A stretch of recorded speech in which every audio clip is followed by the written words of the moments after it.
for today. And my name is Todd Beach. I'm a teacher at Eastview High School in Apple Valley, Minnesota. That's a suburb of Minneapolis and St. Paul. And this is Katie. Hi, good morning. I'm Katie Lancey. I'm a teacher at Coral Gables High School. That's in Coral Gables, Florida, which is a suburb of Miami. Happy hump day, middle of the week. Tomorrow we start review. We're really excited for that. And today we have kind of a hodgepodge of things to go over with you. So welcome. So for our discussions today, as Katie mentioned, it's kind of a hodgepodge. We've got the 20th and 21st century culture, arts, and demographic trends, and then continuity and change in the 20th and 21st century. And I'm not saying hodgepodge in a negative sense. It's just that you're going to feel like we're doing a little bit of a yo-yo here, especially when we get to topic 9.15. But as Katie also mentioned, today is the final day of the 20th century content and 20 and some 21st century.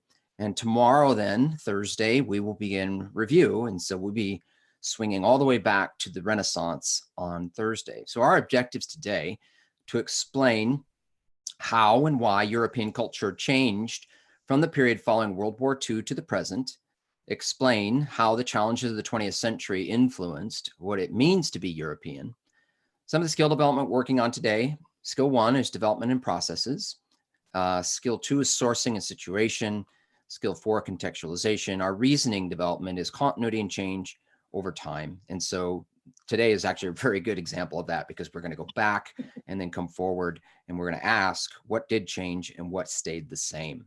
So, and then before we kind of get into the warm up, Katie usually does this, but it's my turn to do the objectives. The reason we need to make really clear that part of the reason that we're doing all the 20th century stuff and to finish the course was kind of an agreement that College Board reached with schools. So when you take your exam, you can still, there's an assurance to these schools that we did finish the course, even though the exam is going to come from earlier in the course.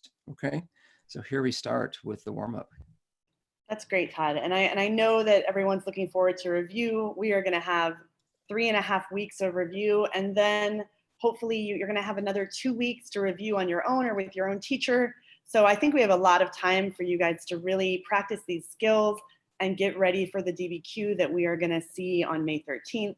And also we're going to have a practice DBQ that Todd's going to tell you about at the end. So yesterday I gave you a document, a short document from Jacques Lang, the French Minister of Culture. And I asked you to look at this and to think about the sourcing of the document, the HAPI, the historical situation, audience, purpose, point of view.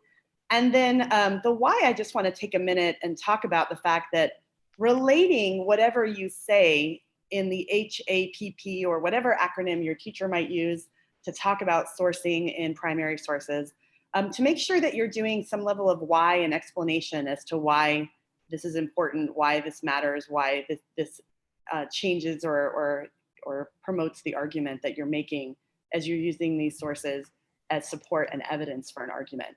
So we have a lot of just amazing submissions with some really heartfelt messages. I cannot say enough about the students who have reached out and are looking for feedback, and we're trying to give it. We get a lot of responses, so we don't always get to pick every student. I had a wonderful young lady who had already kind of picked someone else, Ceci at Lewiston High School, which I think was in Maine, if I remember correctly. And this is her first AP class. And so I can understand how challenging and scary it might be to lose your face-to-face with your teacher, although she said wonderful things about her teacher as well. But I hope that this practice over the next almost month will help you feel more confident as we move into that exam. So Todd, if you'll switch to the first example. This was from Priya at Scripps Ranch High School in California. And Priya talks about historical context, and I'll read along with you. In the excerpts from Jacques Lang's speech, Mr. Lang speaks against globalization and homogenization, or in other words, against the harmonization and embodiment of foreigners to European culture. During the 1980s, rapid change was occurring with respect to gender and family norms, but also Europe's ethnic makeup, which was evolving with the immigration of refugees and domestic workers from foreign countries. As a result of this seemingly uncomfortable change in many countries such as France, from which Mr. Lang holds a government position, conservative outlooks on globalization developed. So very nice job is giving us what's going on at the time that is affecting the content of the speech and explaining how that leads to Lang's outlook. So that's a really nice job. And this is from Nick at Brainerd High School in Minnesota. And Nick talks about audience. And I really like, and this is just a preference and certainly not a requirement, but I think that Todd would tell you that using those words in your response, I think is always a good best practice. So I like to see the words purpose and audience and historical situation. I really do like to see those in the answer. I think it just signals to the person reading that this is the skill that you're looking at doing. Speaking to an audience of dignitaries and elites, Lang complains and criticizes the system of modern homogenization of products. His audience probably benefits from the production of the content and product he berates, but the audience also has power and wealth and could affect the change he desires. And Mr. Lang complains about how similar culture has pervaded the globe, but also speaks of how this is connected to the globalism of the modern world that makes it profitable. This connects to the overarching global shift away from the American-led global order, which continues up to the present day. Lang speaks as someone who hopes to convince the world to back off from globalization, but also someone who cannot change the world himself. So I think that's a really nice job of talking about the audience and how the audience of that document, the speech he's giving, affects the content of the document. So very nice job, Nick. And this is from Cameron in Mount Carmel High School in California. And that purpose there underlined wasn't me, that was Cameron. And again, I think that's a nice best practice. It just kind of signals that shift to doing this particular skill that again is 1/5 of the points you can get on this DBQ this year. So really kind of understanding this skill and practicing it is a good thing to do. So Lang's purpose of presenting the speech was to convince the representatives at the United Nations that the world was becoming too homogeneous and that it was beginning to lack diversity. Throughout history, ethnic groups were traditionally very separated and uneducated about each other. But in the globalization era of the 70s and 80s, migration and greater ethnic acceptance was making many countries into melting pots of diverse backgrounds. Although this would be viewed as a good thing to many, Lang believed it had developed to an excessive extent and there was no social differences anymore. He observed that there had been so much social and racial mixing that people everywhere on earth now shared, quote, the same films, the same music, and the same clothes, unquote. And so I think that's a really good use of purpose and weaving it into the evidence in the document. I know that there's a lot of different thoughts out there about quoting from the documents, but I don't have any problem with these small quotes used as evidence. And I thought that was a really nice job. So thank you very much, Cameron. And last but not least, I have to give a shout out here. This is Rowan from Coral Reef Senior High School, and that is in Miami, Florida. And I actually am friends with Mr. Burial, the teacher who teaches AP Euro there. So this was quite an eloquent example of point of view. So I wanted to give my friend a little shout out and his student. Considering Lac's position as the French Minister of Culture, he elucidates the egregious effects of globalization as it creates a uniform culture throughout the world. As a supporter of French culture, Lang wants to avert these effects in order to protect the uniqueness of his own culture. He therefore speaks his mind to the various countries in the United Nations meeting to highlight this problem and initiate a movement for anti-globalization. Although Lang is a credible source, he speaks with the predication toward a unique culture as he looks to solidify the relevancy of his position as Minister of Culture. Moreover, he becomes ignorant of the potential benefits that globalization ushers. So that is a very lovely response about his point of view, the particular reason that his position as this Minister of Culture kind of affects the language in the document and the position he's taking. So very nice job, Rowan. And they're sort of a little competing school of ours. So I hope that you are doing well during this time. And thank you guys again for all of the amazing responses. This is really an important skill to practice and something we want to make sure that you feel really comfortable with. And so we will certainly be doing this throughout the next 3.5 weeks. Yeah, I just want to stack on what you were doing there, Katie. It's really well done. So when Katie said at the outset, so if you choose to do point of view, we were using that acronym HAPPY. But you need to understand, or everyone needs to understand, that when you do point of view, you're doing the point of view and you make a description. So you're telling us what the point of view is, but then you also have to do the why that's important. And I felt like in this response, it's really sophisticated, but that's where it's happening, is right down at this part. So really, really well done. And to everybody, when you're sourcing, if you do HAP, make sure that you have a description of what it is and then why it's important to the argument or the situation that you're talking about. So really well done. We're going to begin the narrative today. We left off yesterday talking about, we did contextualization of globalization, kind of setting you up for today. And so today we're going to talk about globalization, and we have some other things going on. But take a look at the source image there on the right. This is an employee working in a textile factory in China, in Henan province. And I was kind of struck by the source because, of course, when we go through the course, we're always looking at the cottage industry and the putting out system of cottage industry and loomers and weavers. And now we see this very, very modern set of textile industry in China and how it's come so far. So we talk about change over time, just at the machinery in the image compared to those spinning wheel looms you might see pictures of in your textbook.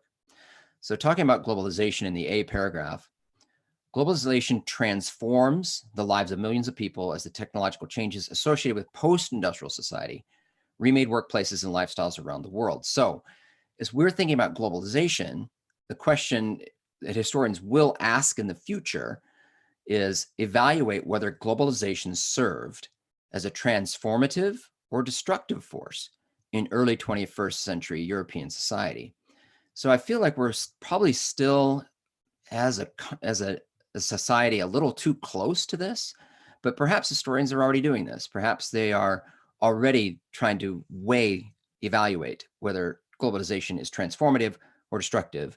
And obviously, depending on your point of view, you could make the argument either way. For example, this worker who is well employed in China is probably liking globalization because it's brought a lot of employment to China.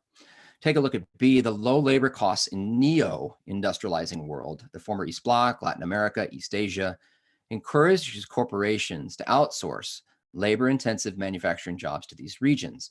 And so jobs that may have been taking place in Europe and Western Europe and in the United States are now being outsourced. And so the effect is, that's something we're going to be talking about in a slide or two. What is the effect of that outsourcing? Positive for one, not so positive for another. So C, for example, a car made by the German company Volkswagen could be assembled in Tennessee using steel from South Korea and computer chips made in Taiwan. That's a really good example of how globalization has affected the modern world. And then D, in 1990s, China, with its low wages, huge labor population, and rapidly growing industrial infrastructure, emerges as an economic powerhouse that supplies goods across the world. So I asked you to kind of start thinking about effects of outsourcing of these jobs. So take a look at A, the outsourcing of manufacturing jobs dramatically changes the nature of work in Western Europe and in North America. In France in 1973, for example, some 40% of the employed population worked in industry, mining, construction, manufacturing, utilities, and these were very well-paying jobs, middle-class jobs, and certainly the executives of those were in the upper middle class. C, about 49% worked in the service industry. This is France, 1973. Retail, hotels, restaurant, transportation, communications. But by 2004, only 24% of the French worked in industry and 72% worked in services. Typically, the service industry does not pay as well. And so sometimes you have people in the service industry who are viewing that as temporary work because they are overqualified for that kind of work. So across Europe by 2005, only about 1 in 3 workers was still employed in the once booming manufacturing sector. Take a look at the source on the right. This is from January of 2019. And so I'm going to break this down for you because it took me a while to kind of look at this and understand what it all meant. So the black dot is the minimum wage income. So in each country, there's a set minimum wage. Like the United States, we have a set minimum wage. And then the blue dot is where the median income is of the country. Okay. So you can see, just take a look at Netherlands. The black dot is the minimum wage, and it's pretty close to the medium income of the entire country. And then the orange or brownish dot is the poverty threshold. In other words, this is the minimum I must make in order to avoid poverty. And so when we have that brown dot far away from the black dot, that means a pretty healthy economy and good for society. Okay. So if we go and we look down the list, and when you see that in Latvia, for example, your minimum wage income is less than the poverty threshold, that's not a good situation. Okay. So this is a complicated graph. You would probably never see something like that ever on an exam because it just takes so long to look at. But when we're thinking about globalization and we're outsourcing industry, there is going to be some that are making less than the poverty level, and especially in these neo-industrializing countries. So take a look at F. What are the effects then of deindustrialization in Europe? At the top, economically emerges a small affluent group, executives, experts, professionals. Next, the middle class starts to struggle with stagnating incomes, a declining standard of living as once well-paid industrial workers face unemployment and cuts in both welfare and their workplace benefits, forcing many to take jobs in the lower paying retail sector. And then C, in the bottom tier, a poorly paid underclass, approximately 25% in some areas, perform unskilled jobs or are chronically unemployed. So again, as we're thinking about constructing this argument about globalization, is it good? Is it just transformative? Is it destructive? We have to consider the human costs. So human costs of globalization result in new forms of global protest. Take a look at the image on the right. This is the WTO, the World Trade Organization, a protester July of 1999 in Seattle, Washington. B, critics accuse global corporations and financial groups of doing little to address problems caused by their activities, such as social inequality, pollution, unfair labor practice.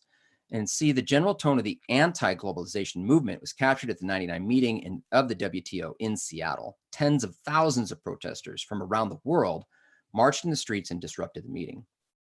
This is a quote from The Independent in July 18, 1999. The WTO seems to be on a crusade to increase private profit at the expense of all other considerations, including the well-being and quality of life of the mass of the world's people. It seems to have a relentless drive to extend its power. So again, I want you to think, is globalization transformative? Is it destructive? I mean, who's benefiting from it? Who is not benefiting from it? Thanks, Todd. And I'm going to come back to that in just a minute with the activity that we're going to do. But first, I'm going to talk about life in the digital age.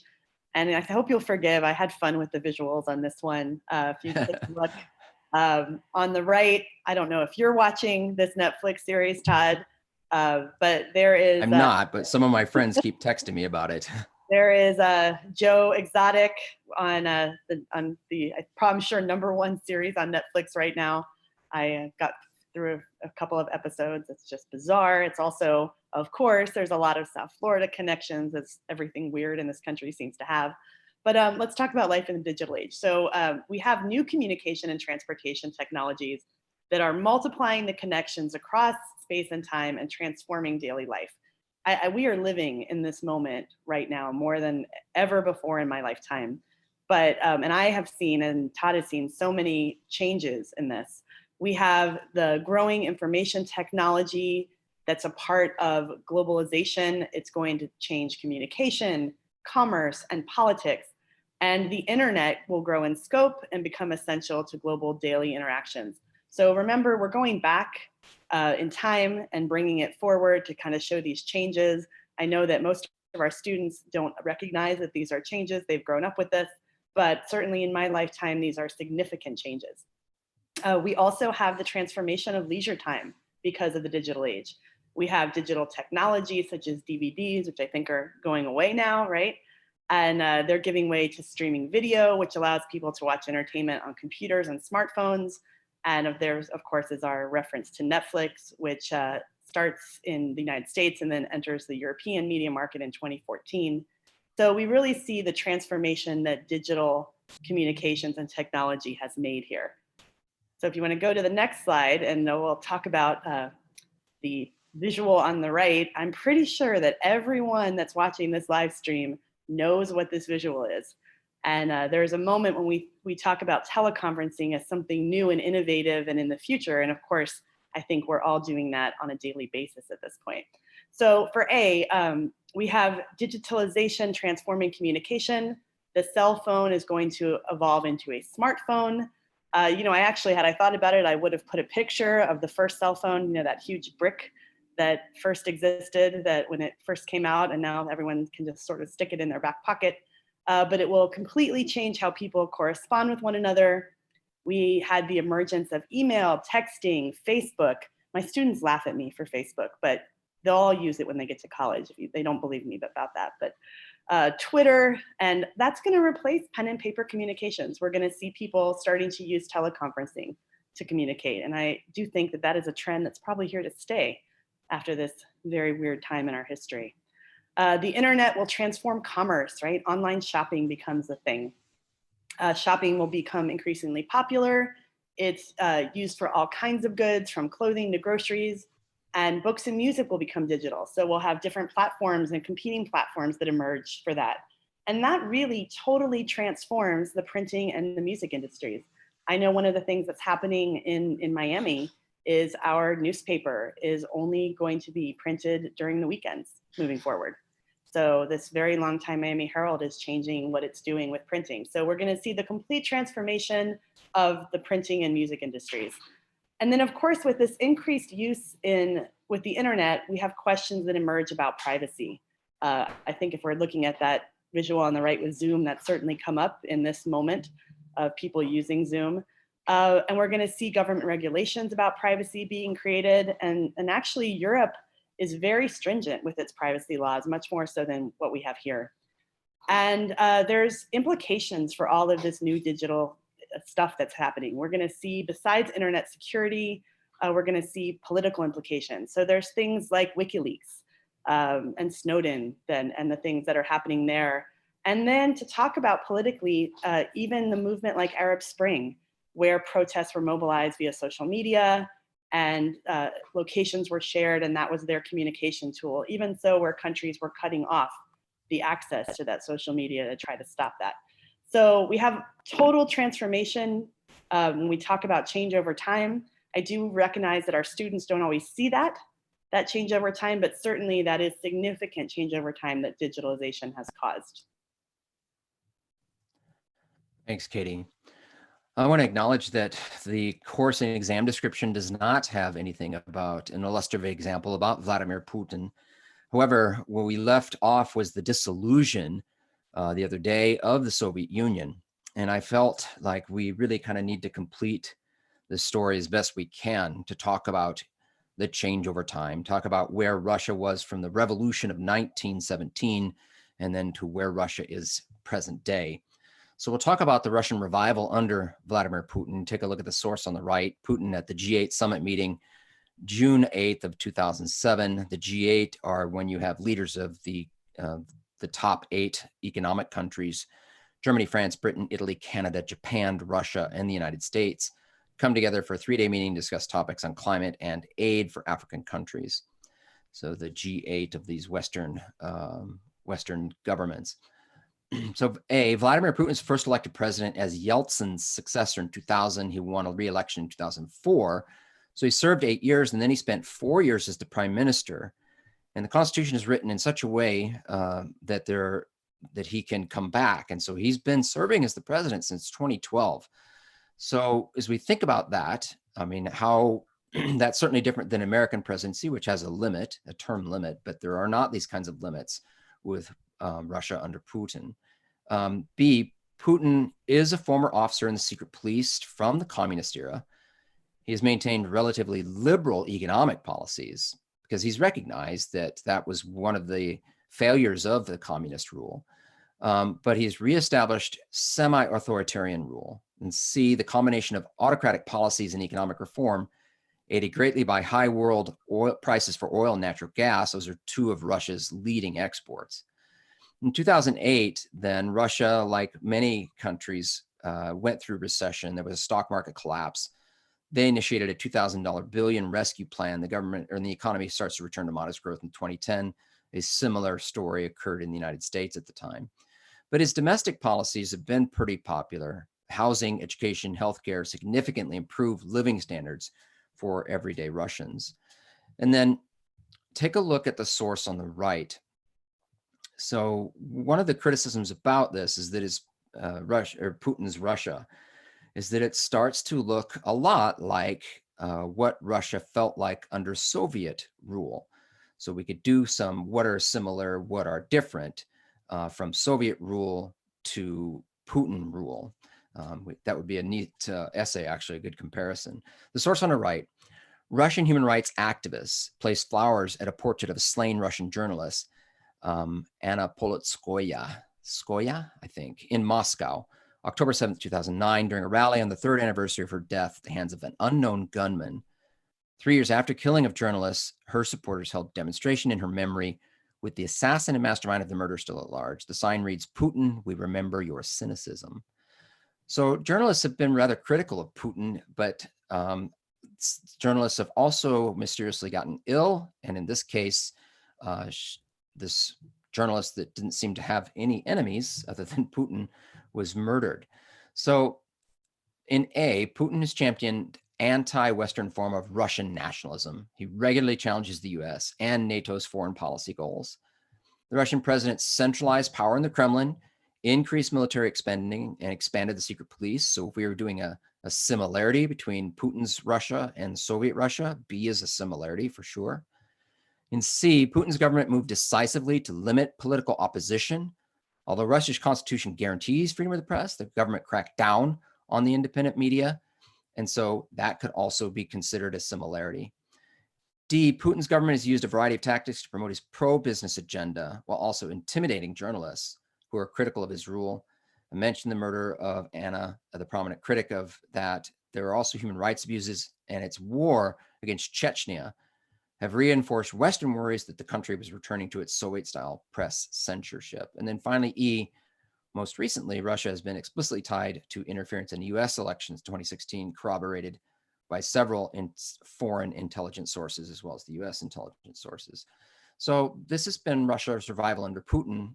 Economically, it's been very, very strong.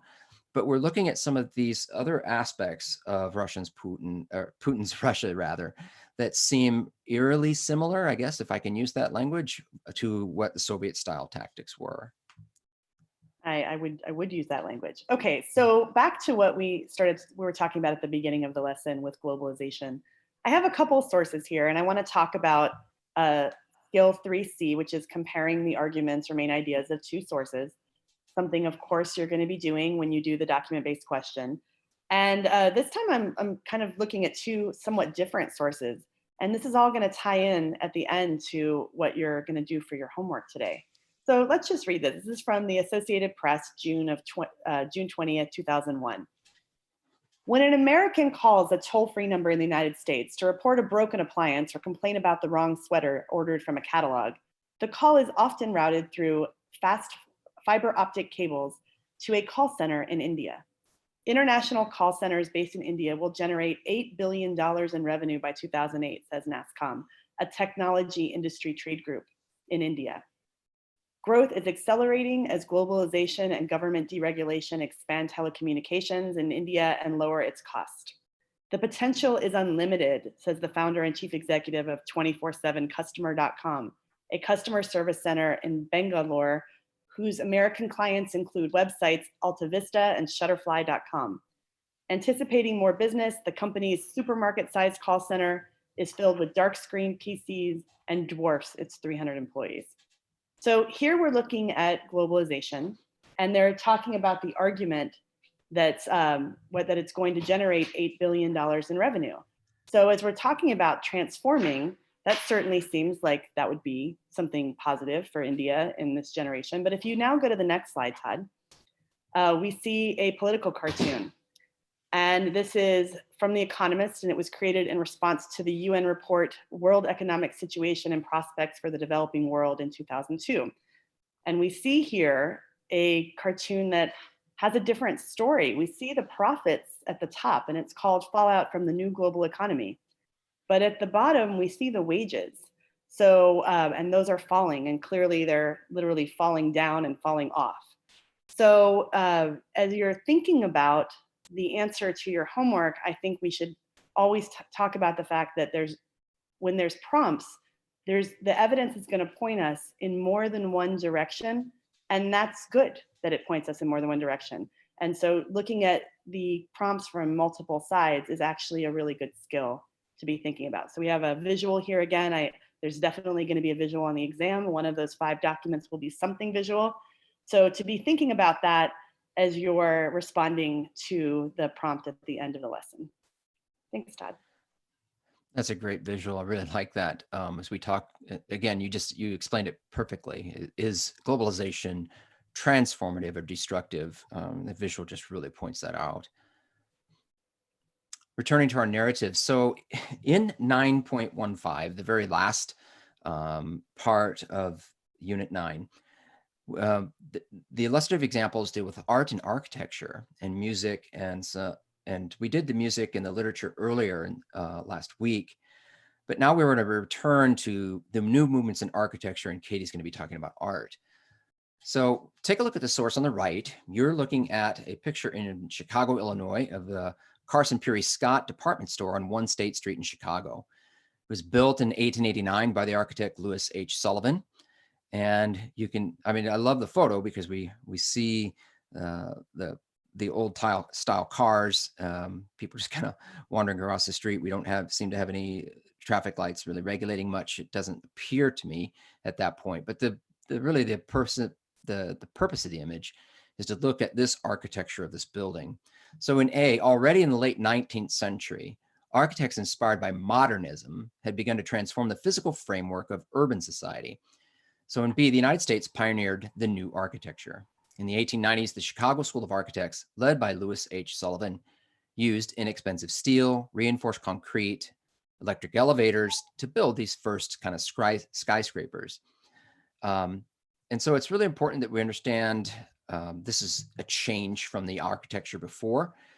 One of Sullivan's students, Frank Lloyd Wright, will build a series of these radically modern houses with mass-produced building materials and open interiors. And Europeans then became inspired by these and other American examples of functional construction. Promoters of modern architecture argue that buildings and living spaces should be ordered according to a new principle, and that is functionalism. So what does that look like? If the movement began in the United States, it transforms to Europe. And so now we look at the Franco-Swiss architect Le Corbusier. Well, he was a champion of this modernism, and he quoted that a house is a machine for living in, publishes Towards a New Architecture in 1923, lays out the guidelines meant to revolutionize building design. So Le Corbusier argues that architects should affirm and adopt the latest technologies, reject fancy ornamentation, find beauty in clean straight lines of practical construction and efficient machinery. And this is, I think, easier to see this transformation and change, especially when you visit parts of Europe. The older cities in Europe, you can see these buildings with lots of ornamentation. We don't have as many of those types of buildings in the United States, but you just think of the Gothic cathedrals and that transformation, and you can think about the change from Gothic to Romanesque architecture. The image on right is Le Corbusier. He's the man on the left. And in this image, they are actually the architects who designed the United Nations headquarters, which is in New York. It's easily Googleable, but that building is very much clean, straight lines. It's a big, big rectangle. So let's see, the resulting buildings fashioned according to what was soon called the international style were typically symmetrical, rectangles made of concrete, glass, and steel. And then we move in the European architecture. In Europe, leadership centered in these German-speaking countries, and in 1911, Gropius broke sharply with the past with his design of a shoe factory in Alfeld, Germany. In 1919, Gropius will merge the schools of fine and applied arts at Weimar into a single interdisciplinary school called the Bauhaus. And so the building you see at right is the Bauhaus School, of Applied Arts at Dessau, designed by architect Walter Gropius in 1926. The Bauhaus brought together many leading modern architects, designers, and theatrical innovators. They would work in teams, combine the study of fine art, painting, sculpture, with the study of applied art, printing, weaving, furniture making. And so there's this big synthesis or meshing of these design ideas in teams. In 1933, however, Adolf Hitler and the Nazi Party, who absolutely opposed modern art of all kinds, shut down the Bauhaus, and many of the teachers and students will flee persecution, move to the United States. So as you were saying, we're going to kind of go through a hodgepodge of art. Included in modern art in this particular section, and I'm sure we'll hit other art movements as we go through the review, Impressionism and Expressionism were not here. So we're going to start with the first illustrative example that's in our Unit 9, and that's Cubism. We most closely associate Cubism with Pablo Picasso. Many different examples. I included on the right an early example, the girl with the mandolin. It sort of marks the beginning of modern / contemporary art. It uses a very analytic approach to art, and all of these geometrical shapes and zigzagging lines, they tend to look very much like and be like a collage of images. They were inspired by collections of objects from European colonies, such as masks, textiles, tools, weapons, and they show fragmented subjects from multiple points of view. And again, we look at Picasso as our sort of, I'm gonna give kind of one good example for each of these movements because there's several of them as we go through them, but Picasso is the name you want to associate with that. We frequently see his images associated with Cubism. All right, and moving to Futurism. Futurism has a focus on progress and modernity. It wants to be rid of traditional artistic notions, and that's something that we're weaving through all of these late contemporary art, sort of a rejection of things that had come before. It has an energetic celebration of the machine age. It starts off in Italy. We're also going to see it later associated with fascism. A central theme of Futurism is creating this dynamic vision of the future, which would come to include portrayals of urban landscapes, as well as technology. We get trains, cars, and airplanes in the works. We see speed, violence, and the working classes all glorified by the group of these artists as a way to advance change, and their work will include a variety of art forms. So Futurism isn't limited just to visual art. We see it in architecture, sculpture, literature, theater, music, and even food. And one of the key focuses is movement. We see a lot of techniques during this time that show speed and motion, blurring, and the use of lines of force are definitely examples of Futurism. All right, so Dadaism. I always get a lot of pushback when I'm doing these contemporary art movements, especially after I've done some of the other art that we have in this course. My students tend to really like Romanticism, and then we get to the contemporary art and they're like, what? And that's the point, right? It is supposed to be art that shocks and makes us question. And so Dadaism is the product of hysteria and shock after World War I. It is intended to outrage us, scandalize us. If you look to the examples to the right, these are purposefully meant. This is Duchamp, and he's purposely trying to provoke a responsive outrage to this art. I had the opportunity to take some educators to the Met in New York this summer, and we were looking at Romanticism and Impressionism, and then we went to the MoMA, and there's a Duchamp there. It's not the one that's on the upper right. That's actually in the MoMA in California, but the one that's in New York is a shovel, and it's hanging from the ceiling with a sign that says, "This is not the original shovel." And everyone was just sort of shaking their head going, I don't understand. And that's the point. It's supposed to be meaningless. It's supposed to sort of mirror this idea that we've been talking about the psychological impacts of World War I. And World War I really took away a sense of hopefulness from people. And the art of Dadaism really reflects that. People called it the anti-art. And it will become an international movement. It spreads to Paris, New York, and then very much in Berlin. We see Dadaism there. And then Surrealism. We're very fortunate in Florida. We have a pretty amazing Salvador Dali Museum on the West Coast. And so it emerges in the 1920s. It's fantastic and uncomfortable symbols. Salvador Dali in the upper image, his persistence of memory, or I think you see it referred to as the melting clocks or the melting watches. And it's supposed to be unnerving. It's supposed to be illogical. And hopefully you're seeing some continuity with these ideas that art is changed when it's contemporary. We have strange creatures emerging from everyday objects. And we have the psychological influence in surrealism of Freud and this idea of looking into your unconscious mind to express yourself. So these are supposed to be uncomfortable images that we're looking at as we're looking at surrealism. And abstract expressionism. Abstract expressionism is really, it's an American art movement. It isn't supposed to actually portray anything, but it's supposed to express an emotion or a mood. And we definitely look to Jackson Pollock for this style.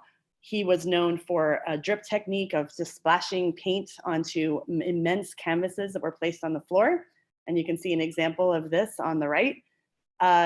It definitely achieves international influence. And because of that, we do see a bit of a shift from Paris being the center of everything art-oriented to New York City. So this is where the Americans really come in and influence things that are happening elsewhere. So this is abstract expressionism. Okay, thank you, Katie. We're going to wrap up today, kind of bringing you back from away from architecture, art, and then back kind of just this 21st century to end our travel through the 20th and 21st century. I wanted to begin with this image on the right because I just found it so dizzying. This is a map that displays the gas distribution, natural gas distribution information in the Central Operations and Dispatch Department at the headquarters of Gazprom in Moscow, Russia. And that was just from 2012. And it's really just meant to impress upon you the reach that Russia has with energy production. So one of the most significant long-term challenges facing Europe and the world in the 21st century is the need for adequate energy resources. The global struggle for ample energy has placed Russia which in 2011 became the world's #1 oil producer, surpassing Saudi Arabia, and the #2 natural gas producer, and has placed Russia in a position of power. So Russian leaders readily use their control over energy to assert political influence. The Russian corporation Gazprom sells Europe 28% of its natural gas, and the EU then treads very softly with Russia domestically, politically, to maintain that supply. And Russia will often demonstrate hardball tactics with their energy supplies. In January of 2009, Russia shut off natural gas supplies to Ukraine. Keep in mind, this is in January, for 3 weeks, resulting in closed factories and no heat for hundreds of thousands of people. So their influence in the energy market for that, not only the European continent, but the Asian continent is enormous. Take a look at the image on the right. This was taken just last month, and you see the alternative sources of energy. You see the wind turbine, you see the solar panels, and this is near a port on the Rhine River. So in the continued use of fossil fuels has led to serious environmental problems, specifically the release of CO2, and it leads to it's the leading cause of climate change. Since the 1990s, the EU has worked to control energy consumption and try to their best to contain climate change. EU leaders have imposed tight restrictions on CO2 emissions. Germany, Denmark, Netherlands have been world leaders in harnessing alternative sources of power. But environmental degradation encompasses a number of problems beyond climate change. Environmental degradation includes overfishing, it includes toxic waste that threatens the world's oceans and freshwater lakes. European governments are quite active in this, and so are the NGOs, the non-government organizations, and citizens. They've taken a number of steps to try and limit environmental degradation and regulate energy use. However, the overall effort to control energy consumption has been especially difficult. And so as we are looking at going forward in our 21st century, climate change and environmental degradation is certainly one of our greatest challenges. How will we manage this change. And it's going to be a technological change, but also a change in our behaviors. Okay, and so I think the last thing that we're going to cover today before the homework is the idea of changing, looking at the way states and the European Union as a whole deals with human rights issues. So the EU has enjoyed extremely high standards of living. And along with that, many intellectuals believe that they have a mandate to promote and maintain peace and secure human rights. So we see this mandate in effect. We see that in the recent past, as we'll see the EU intervening militarily. So when these rights are threatened, the EU will join the US in military interventions in Bosnia, Croatia, and Kosovo. They will join UN initiatives to ban germ warfare and outlaw the use of landmines. And they're also going to be supportive of establishing a court to prosecute war criminals. The EU has no death penalty. They've abolished the death penalty, and they're actually quite critical of places in the United States and elsewhere that continues to have a death penalty. And they've really expanded personal rights. There's countries like the Netherlands who recognize same-sex marriage, and quickly after that, 21 other countries recognized some alternative form of civil union by 2013, and before the United States. And despite these great strides, and we talked about this earlier in the week, countries have differed in how they've responded to crises of human rights. And that's notably apparent by the way the countries dealt with the refugee crisis in 2015, with some countries very much opening their borders and taking in large numbers of refugees, Germany, Sweden, countries and other countries effectively closing off their borders and really limiting the number of refugees that they allowed into their country. So we do see sort of a differing depending on individual nations in the EU. All right, so our key takeaways from our hodgepodge today has been to talk about and explain how and why European culture changed post-World War II to the present, and to explain how the challenges of the 20th century influenced what it means to be European. We've talked about the historical thinking skills of developments and processes, sourcing and situation, certainly from the homework and the activity today, and contextualization. And we did the reasoning development for continuity and change, and there's a lot of that in this last little unit before we start to cover the review for the course, which we're really excited about.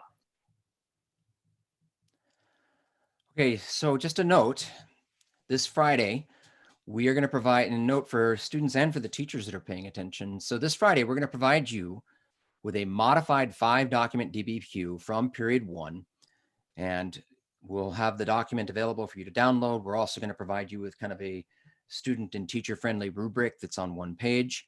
And so that will be available for you this Friday so you can practice. And if you want to, you could time yourself, but you may just want to try to get back into a DBQ. I was mentioning to Katie earlier that it's been quite a while since my own students wrote a DBQ, because right before the quarantine, we had just finished up an LEQ. So our practice for today is contextualization and claim. So write an introductory paragraph that includes contextualization and a claim addressing the following prompt.